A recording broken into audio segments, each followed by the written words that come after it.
Bonjour tout le monde. Aujourd'hui, nous allons examiner notre guide, tout compris de la meilleure stratégie de recherche de produits Amazon. La meilleure façon de commencer votre recherche de produits est en fait de connaître les bases des caractéristiques d'un produit de grande valeur. Cela va au-delà des données de vente et des revenus et des profits et se concentre vraiment sur certains de ces traits de caractère qui vont faire d'un produit quelque chose que vous pouvez vendre sur le long terme. La première variable que vous voulez que votre produit est un prix plus élevé. Au début, les gens sont normalement déroutés quand je dis ça. Alors détaillons vraiment cela pour que vous compreniez ce que je veux dire par tirer parti des différents frais d'exécution d'Amazon, ainsi que des coûts d'expédition. Votre objectif ici n'est pas de vendre l'article le plus cher sur Amazon en général, mais plutôt le haut de gamme de votre niche spécifique. Imaginons que vous vendiez ces caméras de tableau de bord pour voiture.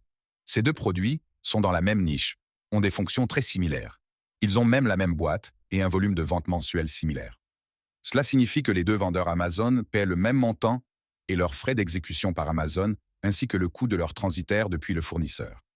Maintenant, selon mon opinion et mon expérience, j'ai remarqué que beaucoup de vendeurs essaient d'éviter le prix plus élevé sur ce spectre simplement parce qu'ils ont l'impression que les clients ne veulent pas vraiment dépenser autant d'argent.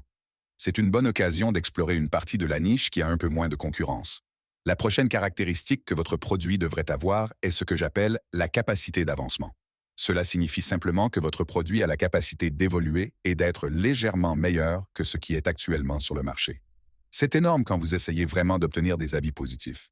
Il y a quelques façons de le faire que nous allons aborder maintenant. Commençons par l'aspect des avis positifs. Si vous trouvez un produit qui montre constamment des avis négatifs similaires et que vous parvenez à trouver une solution à ce problème, vous augmenterez considérablement l'expérience positive des consommateurs et réduirez les avis négatifs des consommateurs. Utilisons à nouveau la caméra de tableau de bord pour un autre exemple.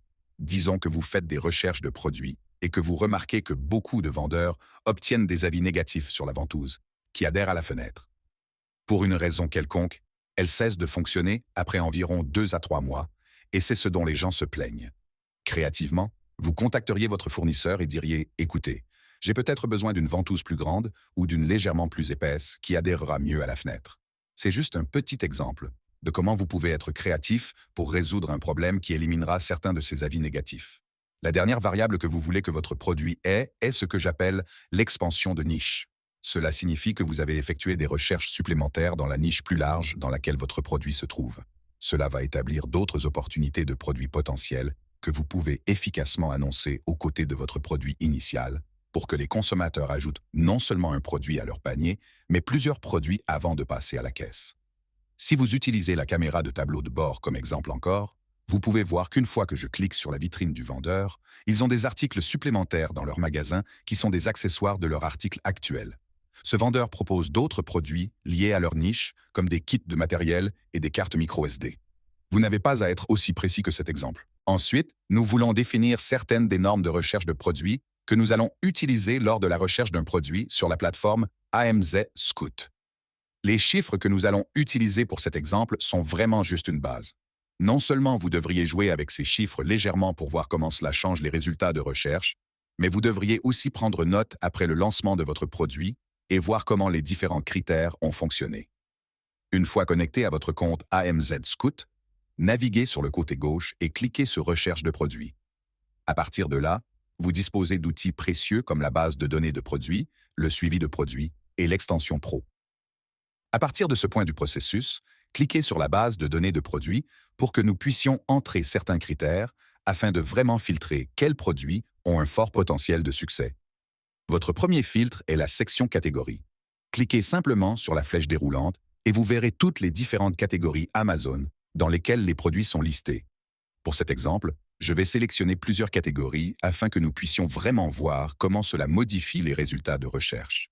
Je recommande dans cette section de non seulement choisir des catégories qui pourraient vous intéresser légèrement, mais aussi d'essayer de trouver des catégories qui sont les mieux adaptées aux articles de marque privée. Quelques exemples de catégories que vous pourriez vouloir éviter et qui ne conviennent pas au marquage privé sont les jeux vidéo, la musique numérique, la boutique Kindle et les produits pour bébés. Le filtre suivant est la section prix et c'est simplement ce pourquoi le produit est vendu sur Amazon.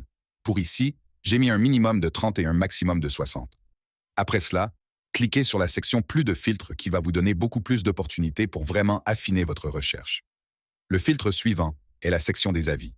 D'après mon expérience, j'aime les produits qui ont moins de 100 avis, donc je vais mettre 100 pour le deuxième chiffre. Après cela, il y a le filtre des ventes estimées. C'est une variable importante qui indique le niveau de demande qu'un produit a. Pour un minimum, j'aime mettre 500 et pour un maximum, je mettrai 1000. Notre prochain filtre que nous devons ajuster est la section poids ici. Comme son nom l'indique, ce filtre va affiner la recherche pour les produits qui se situent dans une certaine fourchette de poids. Le poids de votre produit est vraiment important car il va fortement impacter les frais d'exécution d'Amazon ainsi que le coût de réexpédition vers l'entrepôt Amazon depuis votre fournisseur. Pour cette section, j'aime mettre entre 1 et 5 livres comme maximum. C'est un excellent point de départ pour nous donc à partir de là, je cliquerai sur l'onglet « Trouver des produits » sur le côté droit et je regarderai les résultats de la recherche. Une fois que les résultats de recherche sont apparus, la première chose que j'aime faire est d'exclure tous les produits qui semblent saisonniers. AMC Scout rend cela super facile en plaçant ses actions rapides sur le côté gauche de l'article. Par exemple, même si le lapin de Pâques correspond aux critères de filtrage, je sais qu'il est saisonnier et je peux aller de l'avant et le fermer. Et maintenant, je vais affiner encore plus ma recherche. Je continuerai à faire cela avec certains articles comme les aliments ou même les articles qui n'ont pas vraiment cette capacité avancée au premier regard. Un des premiers produits qui a vraiment attiré mon attention était ce télescope monoculaire. AMC Scout a cette icône de tendance à côté de différents produits qui ont une augmentation de 20% ou plus sur une période de 1 à 3 mois. Juste pour vous donner une petite indication, ce produit est actuellement en tendance.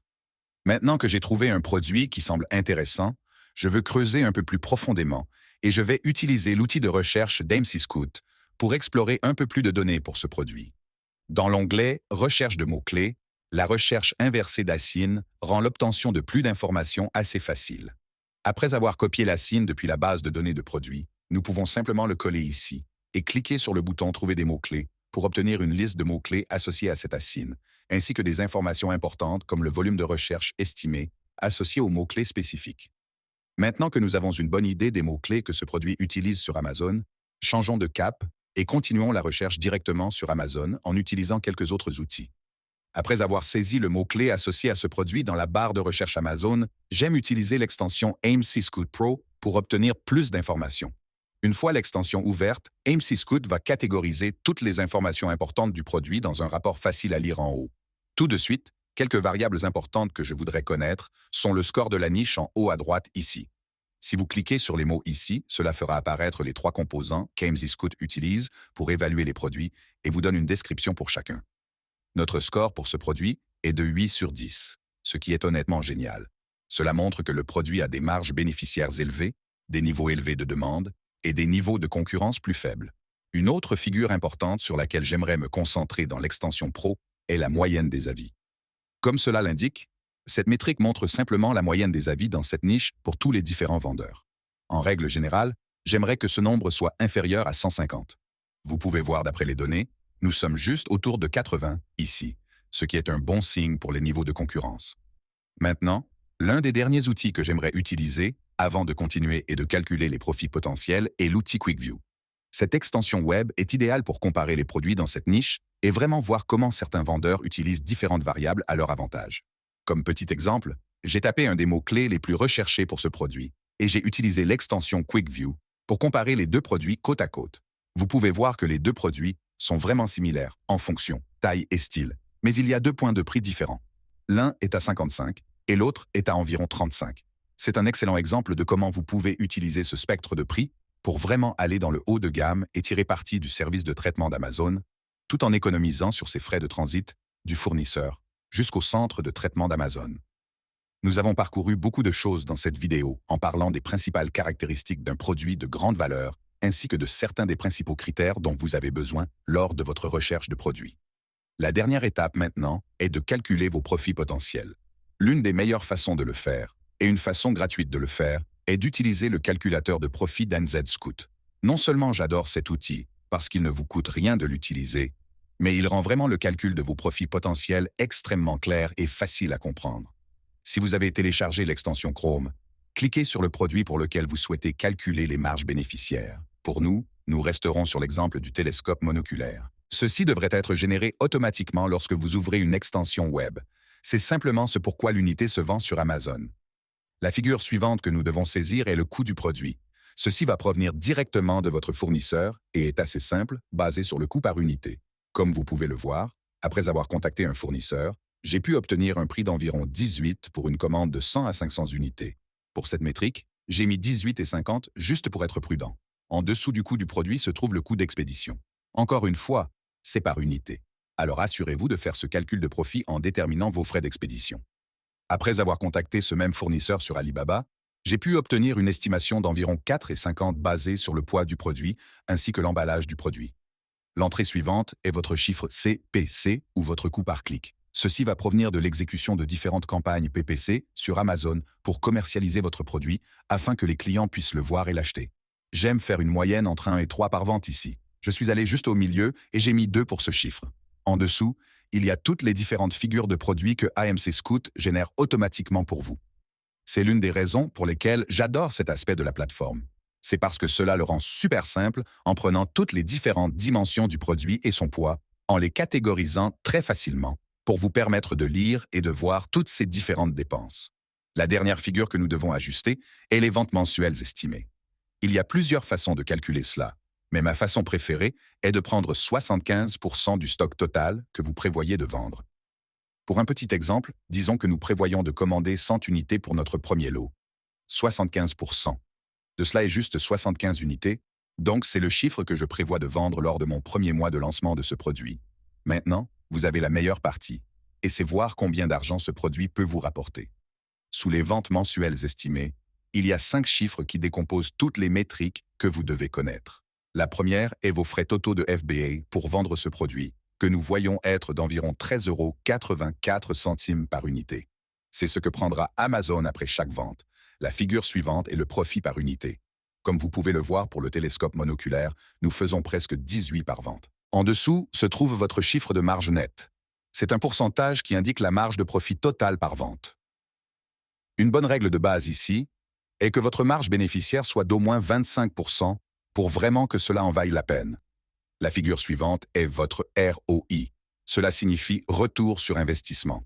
Ce chiffre est calculé par le revenu net divisé par le coût total de votre stock. Encore une autre règle générale est que cela devrait en moyenne être autour de 50% ou plus. La dernière et ultime figure, qui est vraiment la plus excitante à mon avis, est le montant en dollars du profit que vous réaliserez sur votre stock total. Vous pouvez voir d'après cet exemple que si nous vendons 75 unités en un mois, nous ferons environ 1322. J'ai hâte de vous retrouver dans la prochaine vidéo.